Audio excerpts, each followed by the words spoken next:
Mesdames, Messieurs, bonsoir. Il aura œuvré pendant près de 4 ans au renforcement de la coopération entre le Mali et les États-Unis d'Amérique, deux pays qui entretiennent des relations d'amitié et de partenariat depuis plus de 60 ans maintenant. Une coopération qui embrasse désormais de nombreux domaines, démocratie, croissance économique, santé, culture, sécurité, pour ne citer que cela. Après plus de 3 ans de bons et loyaux services en tant qu'ambassadeur des États-Unis auprès de la République du Mali, le temps des adieux pour l'ambassadeur Denis Hankins. Le diplomate en fin de mission quitte le Mali, pays engagé depuis 2020 sur la voie d'une transition politique avec désormais une nouvelle vision et de nouveaux principes en matière de coopération internationale. Avant de quitter donc définitivement notre pays, l'ambassadeur Denis Hankins a accepté notre invitation pour évoquer avec nous son séjour au Mali et la coopération entre les deux pays. Excellence, bonsoir. Bonsoir et merci pour l'invitation. Bienvenue sur notre plateau et merci aussi d'avoir accepté notre invitation. Alors, première question, au moment de quitter le Mali, peut-on savoir quels sont les sentiments qui vous animent? Bon, c'est un sentiment, après 3 ans et demi, j'ai passé déjà pour 3 chefs d'État, je pense maintenant c'est 6 chefs de gouvernement, mais toujours nos relations au niveau du gouvernement, je pense que c'était en relation de respect mutuel. Ce que j'ai plus aimé, c'était toujours l'opportunité d'être avec le peuple malien, particulièrement en les voyages hors de capitale. Ce sont les souvenirs qui restent toujours avec moi. La diplomatie qu'on peut faire sous les arbres avec les paysans, j'aime toujours ces contacts, mais aussi avec la jeunesse, aux universités, les groupes. Mais vraiment, c'était une époque assez extraordinaire, je pense, dans l'histoire du Mali. Et j'espère que du côté des États-Unis, même qu'il y a de turbulences, que nous avons aidé au minimum d'aider les Maliens pour trouver leur futur, le futur qui c'est juste pour eux. En tant qu'ambassadeur, vous avez beaucoup sillonné le Mali. La première année avant la crise de Covid, avant l'expansion des questions de sécurité, j'ai fait une question d'être hors de capitale au minimum une fois par mois. Et j'ai fait question aussi parce qu'avant mon arrivée à Washington, ils n'en parlaient que de nord et de centre. Alors j'ai fait question aussi de visiter Sikasso et de visiter Kai pour montrer qu'il y a une section de pays où il y a de l'économie, il y a un peu de calme, mais aussi de visiter les zones de centre et nord qui sont en turbulence. Mais j'ai pensé toujours, c'est comme s'il y a un diplomate qui ne reste qu'à Washington, il n'a pas une image des États-Unis. Et bon, Bamako, c'est 20% de population. J'ai toujours pensé important d'avoir une idée des préoccupations d'autres 80%. Et vous avez pu vous imprégner un peu de la culture des autres parties du Mali? Oh oui, bien sûr. Et le Mali, c'est si divers. Alors, Kai, en comparaison avec Sikasso, avec Kidal, ils sont 3 mondes complètement différents. Mais je pense que ça, c'est l'un des aspects forts du Mali comme les États-Unis, parce que c'est un pays qui s'est diversifié. Et pour nous, et je pense pour Mali aussi, ça, c'est la force du pays d'être diversifié. Alors, vous rentrez aux États-Unis, en tout cas, vous quittez le Mali, vous êtes certainement appelé à d'autres fonctions. Est-ce que vous connaissez votre point de chute? Après le Mali, qu'est-ce que vous allez faire? Bon, après, j'étais absent des États-Unis pendant les derniers 15 ans. Alors, finalement, je dois retourner. Et mon dernier poste sera au Pentagone. Alors, je serai l'attaché diplomatique pour notre garde nationale. Le garde national américain, c'est différent que le garde national malien. Chaque État, il y a un garde national. Mais c'est le garde national qui est en charge pour la plupart des formations des forces à l'extérieur. Il y a déjà une centaine de partenariats, state partnership. Par exemple, l'État de Utah, c'est lié avec Maroc. L'État de Maryland, c'est lié avec Sénégal. Alors, c'est de renforcer ces lignes de coopération en termes de formation et les lignes entre les États. Vous parlez du dernier poste? Oui, c'est le dernier poste. Alors, aux États-Unis, quand on arrive à 65 ans, il faut quitter. Alors, je suis presque là. D'accord. Après, quand même, un parcours assez riche, Excellence.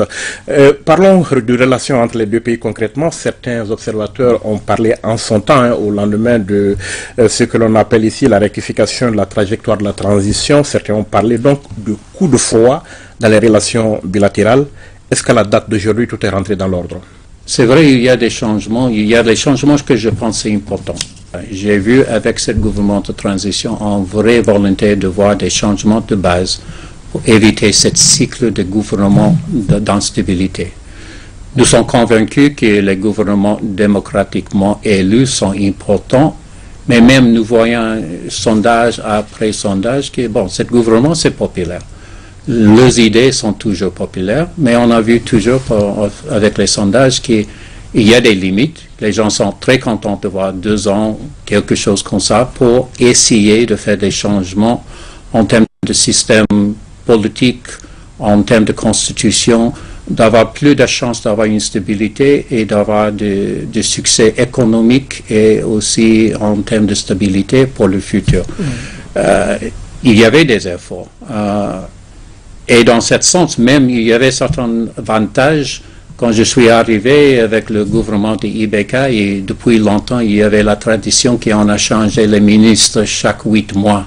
Et c'était très difficile pour les partenaires d'avoir une vraie coopération avec le gouvernement parce que les ministres n'étaient pas là si longtemps pour créer leur propre stratégie. Maintenant, et nous sommes toujours actifs avec soit le ministère d'éducation, de santé, d'agriculture, mais maintenant nous voyons les ministres qui sont en place pour plus d'un an. Ils ont bien communiqué leur vision pour le futur du pays qui a aidé nous d'être, je pense, plus efficaces en termes de notre coopération.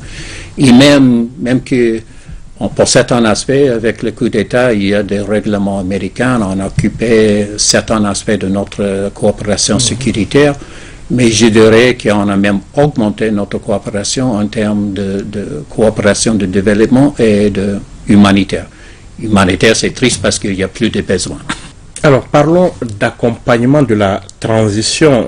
Dans un communiqué, le département d'État disait en juin son engagement à soutenir le processus de transition afin de favoriser un avenir de gouvernance démocratique responsable pour le peuple malien. Je cite le communiqué. Par quoi est-ce que ce soutien à la transition va se manifester? Bon, par exemple, depuis longtemps, il y a... Bon, notre coopération, c'est fait avec les ONG internationales ou nationales. Il y a l'ONG IFIS, qui c'est la Fédération internationale pour l'appui au système électoral, qui était ici l'année dernière. On a augmenté le budget pour l'année prochaine. Ça, c'est particulièrement pour aider cette nouvelle agence indépendante pour gérer des élections. C'est pour renforcer la capacité du gouvernement en termes techniques de faire des élections.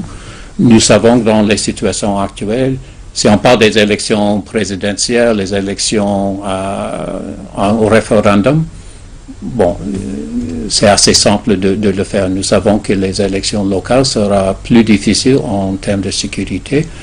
On a essayé, bon, s'il y a besoin pour assistance en termes pour la réforme de constitution, et même nous sommes en train de renforcer la capacité de CEDEAO, parce que le CEDEAO, il y a cette cellule, il y a ce comité de suivi local de CEDEAO, Union africaine et de MINUSMA. Alors nous sommes en train de renforcer la capacité avec les experts nationaux pour aider le CEDEAO d'être un partenaire utile pour le Mali. Alors, parlons de ce qui a déjà été fait, à commencer par la coopération sécuritaire, la sécurité qui est aujourd'hui la préoccupation numéro 1 donc, des Maliens. Quel est l'état de cette coopération au moment où vous quittez le Mali et comment est-ce qu'elle va évoluer, la coopération sécuritaire entre les deux pays?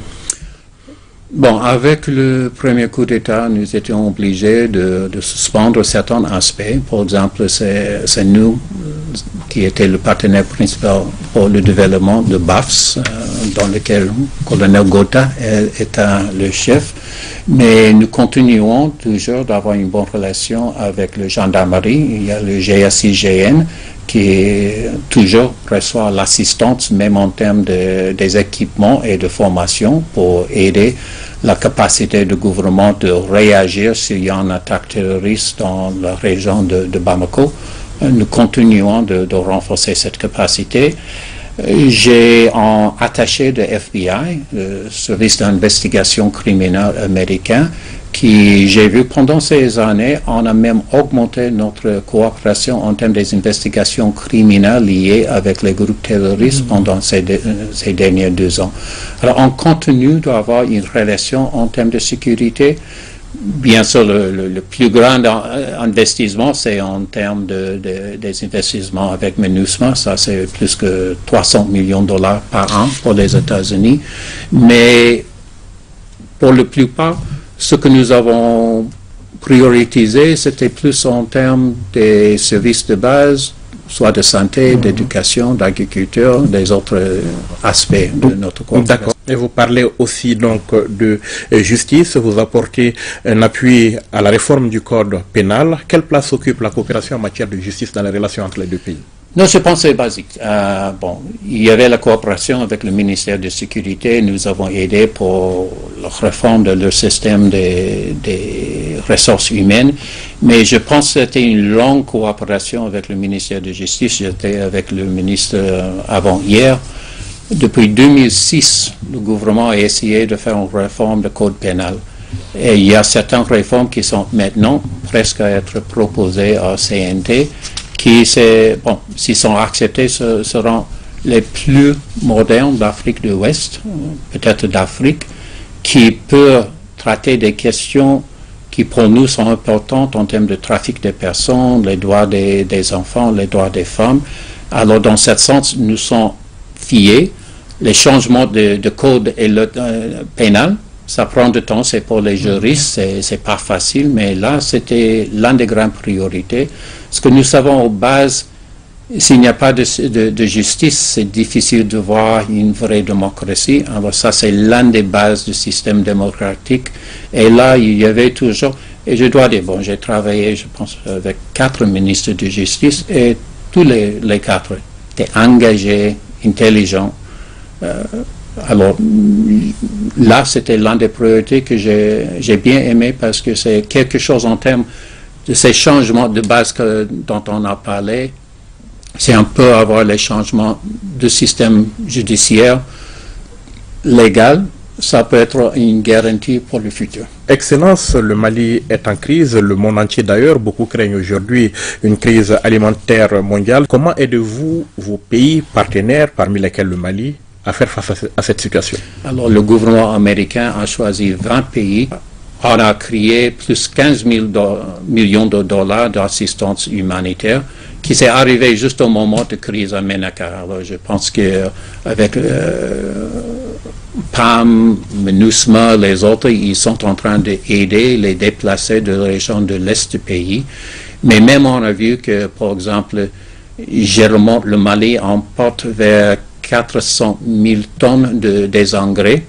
Alors maintenant, il y a un programme de USAID de travailler avec le secteur privé malien, d'acheter plus des engrais produits au Mali, mais en même temps d'augmenter la capacité du Mali. Parce que de ces 400 000 tonnes des engrais, la production nationale était plus ou moins 100 000. Alors, avec cette intervention, nous espérons que la capacité nationale peut arriver à la moitié de 100 000 tonnes. Alors, ça peut aider avec la situation actuelle, mais aussi d'aider le Mali de long terme d'avoir plus de capacité autonome et d'être un peu isolé des crises extérieures. Donc, on n'est pas uniquement dans la gestion de l'urgence, on voit beaucoup plus loin. Oui, non, c'est de l'urgence, mais c'était 15 000 dollars qui c'était aide humanitaire. L'autre, c'était un peu en termes d'aide de développement, mais de court terme. Alors, nous espérons que cet impact en termes de capacité nationale de production des engrais va un peu arriver dans les prochains 2 ans. Même cette année qui on peut voir une augmentation de capacité nationale.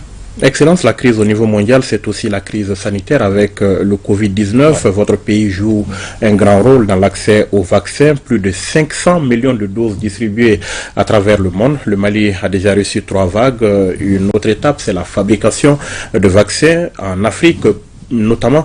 Où est-ce que vous en êtes avec ces 2 objectifs? Bon, en effet, l'assistance dans le secteur de santé, c'est plus que la moitié de notre assistance depuis longtemps.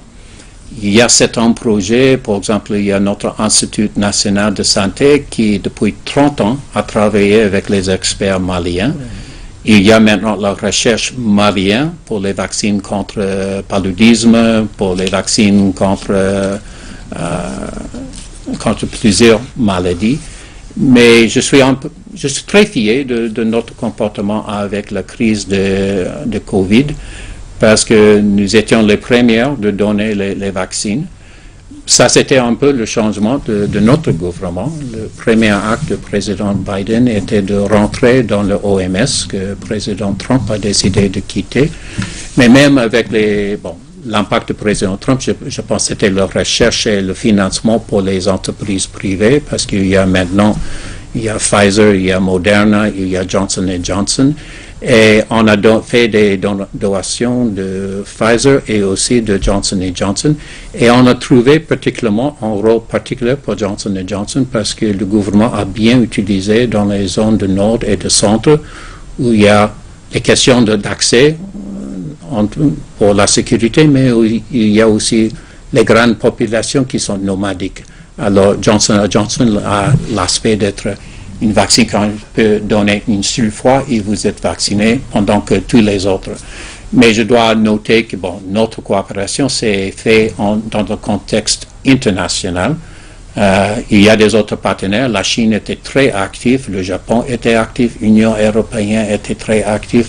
Alors c'était vraiment une crise globale et avec une réaction globale, mais nous sommes très fiers de la leaderance des États-Unis ici et dans le monde. Vous avez parlé en matière de coopération sanitaire, de lutte contre le paludisme. On peut dire que c'est le fleuron de la coopération Mali-États-Unis. Oui. Non, et en effet, je pense que ça, c'était un aspect du fait que notre coopération dans le secteur de santé, c'est de long terme.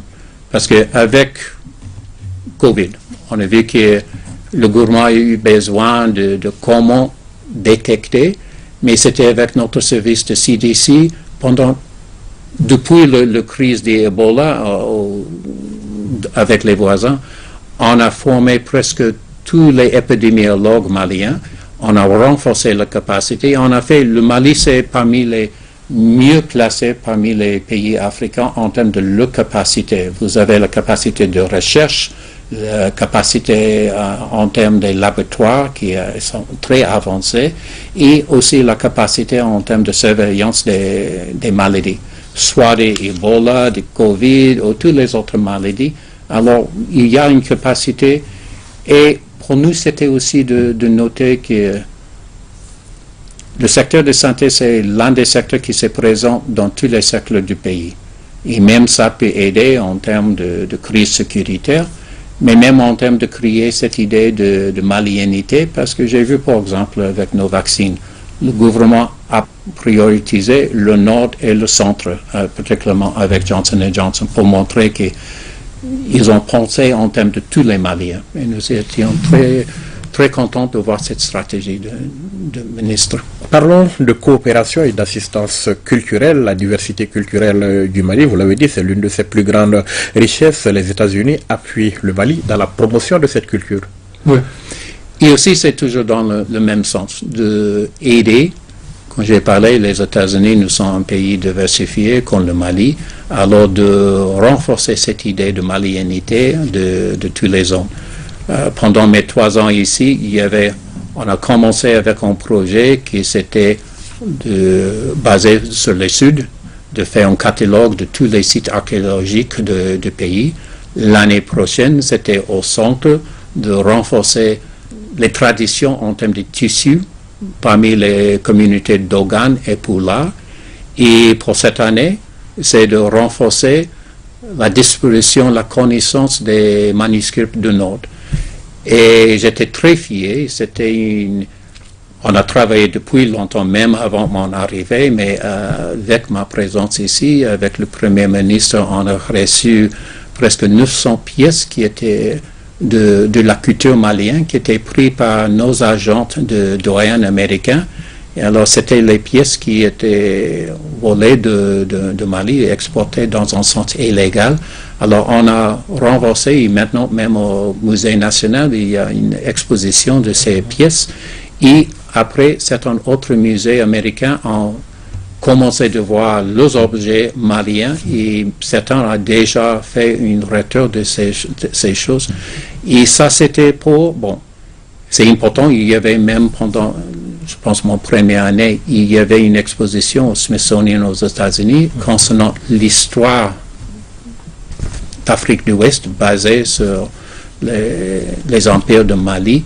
C'est important d'avoir cette connaissance, mais de retenir pour Mali les pièces qui s'étaient prises en termes illégaux. Et je pense, en termes de notre coopération avec le ministère de la Culture, c'était très fort avec un impact qui peut aider les Maliens d'avoir cette idée qu'ils sont tous Maliens, même s'ils sont des diverses régions. Alors, si j'ai bien compris, l'accord sur les biens culturels, c'est un accord qui est là et qui est renouvelé tous les 5 ans, si je ne m'abuse. Avec quelle nouveauté cette année? Bon, et même c'est... Le Mali, c'était le premier pays africain à signer un accord dans ce sens, parce que je pense que le Mali, c'était toujours considéré le centre, le berceau de la culture africaine. Alors ça, c'est logique. Cette année, ce que nous avons fait, parce qu'avant, c'était fait un accord concernant les exportations des pièces de la vallée de Niger. Et le gouvernement a décidé cette année de faire expansion pour tout le territoire malien, alors pour tous les cultures maliens. Et nous sommes très contents de coopérer avec le Mali dans ce sens. Alors, autre fleuron de la coopération entre les deux pays, l'assistance en matière d'éducation. Il y a tous ces programmes d'échange du département d'État qui font un peu le prolongement des relations au brassage entre populations. Oui, et l'éducation, bon. C'est toujours, bon, vous avez l'un des taux plus hauts en termes de croissance de population. S'il n'y a pas d'éducation, c'est une crise. Il faut avoir une population éduquée pour faire face à toutes les menaces. Je suis très content avec la transition. L'année dernière, c'était sous l'année de mes 3 années, qu'il y avait une année complète pour les étudiants.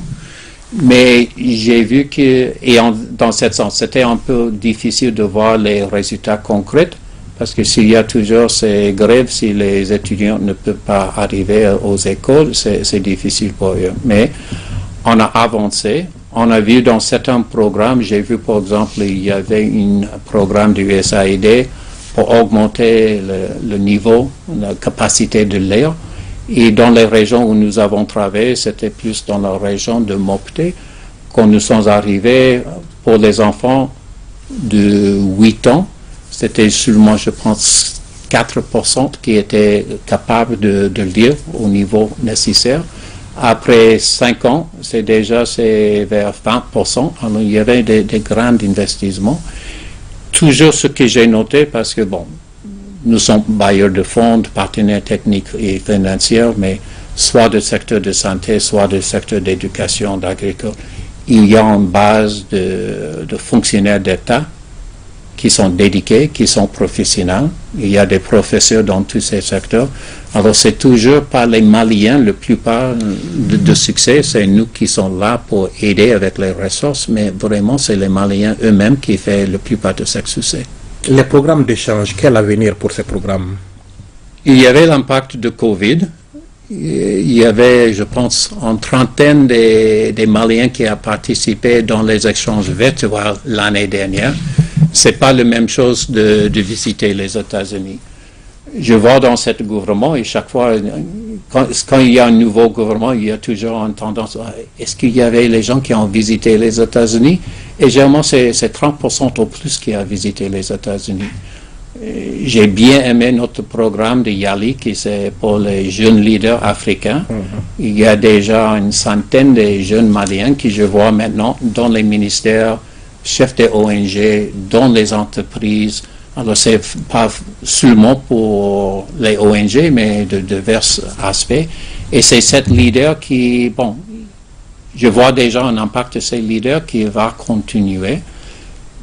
Mais chaque fois bon, il y a assez de raisons d'être pessimiste de temps en temps dans ce pays, mais quand je suis avec ces jeunes de Yali, je suis toujours optimiste parce que je vois avec la jeunesse malienne, il y a des gens qui sont très dédiés, qui ont une vision pour un avenir plus fort pour le pays. Alors ça donne énergie. D'accord, vous parlez de Yali et les autres programmes? De Yali, il y a aussi des programmes, c'est Access, c'est pour les jeunes en termes d'augmenter leur capacité d'anglais. Il y avait même récemment un échange, c'est les athlètes militaires féminines qui ont fait une visite aux États-Unis dans l'État de Washington pour un échange de basket où les femmes maliennes sont très fortes. Les hommes aussi, mais les femmes particulièrement sont très fortes. Alors, ce genre d'échange, c'est toujours important. Les échanges de Fulbright, même en termes des leaders de presse, je sais qu'il y avait assez de visiteurs de secteur de presse malien, mais c'est important d'avoir ces échanges. Et pour nous, c'est l'idée de trouver les gens, généralement avant 35 ans, quand ils commencent à avoir leur rôle professionnel. Et pour nous, c'est important qu'il y ait une image légitime des États-Unis. Et généralement, avec ces visites, on montre quels sont nos problèmes, mais aussi quels sont nos avantages, mais au minimum d'avoir la capacité pour quelqu'un de dire non, quand j'ai visité les États-Unis, j'ai vu ça. On peut avoir ne pas être d'accord sur certaines questions politiques, mais nous voulons toujours que les gens aient une bonne image de leur expérience aux États-Unis avec les Américains. On peut espérer sur une poursuite, voire un renforcement de ces programmes? J'espère que oui, mais bon, quand je suis arrivé, bon, j'ai fait presque 40 ans dans le service diplomatique maintenant. Quand je suis arrivé, c'était à l'époque, il y avait des centaines. Je vois si je suis dans le ministère de Santé, la plupart des vieux directeurs ont fait la formation financée par le gouvernement américain. Il y a toujours certains qui sont financés, particulièrement par NIH, mais on a minimisé ces présences. Généralement, pour le Mali, en total, il y a probablement une trentaine de Maliens qui peuvent faire un échange chaque année. Je serais très content d'avoir 300, mais c'est une question des priorités, de bouger. Alors, c'est toujours là, le Mali c'est toujours prioritaire, mais ce n'est pas au niveau des années 60, des années 70. Alors, et le Mali, les Maliens qui se souviennent bien de ce programme emblématique, le corps de la paix, qu'est-ce qu'il devient? Avant, j'étais ambassadeur en Guinée et j'ai eu une groupe complète de corps de la paix. J'étais aussi le numéro 2 en Mauritanie. En Mauritanie, il y avait une attaque terroriste et le corps de la paix a décidé de tirer ces gens. Et ils m'ont dit, bon, nous savons comment expliquer aux parents comment le fils ou la fille était tué en termes de maladie, en termes de crimes, mais nous n'avons pas une explication comment il était tué par les terroristes. Alors c'est triste parce que j'ai vu en plusieurs pays, à cause du terrorisme, c'était après l'attaque à Radisson Blu qu'ils ont tiré le corps de la paix. Parce que pour moi, c'est l'un des programmes les plus efficaces du monde. Quand il y a des volontaires de corps de la paix, ils sont les vrais ambassadeurs des États-Unis. Et en certaines zones, quand j'étais en Guinée, chaque fois que j'ai rencontré un Guinéen qui a bien parlé anglais, oui, c'était à cause d'un volontaire de corps de la paix, un jeune qui a passé 3 ans dans notre village. C'est un grand programme, mais c'est avec difficulté de voir l'attracteur dans les années suivantes.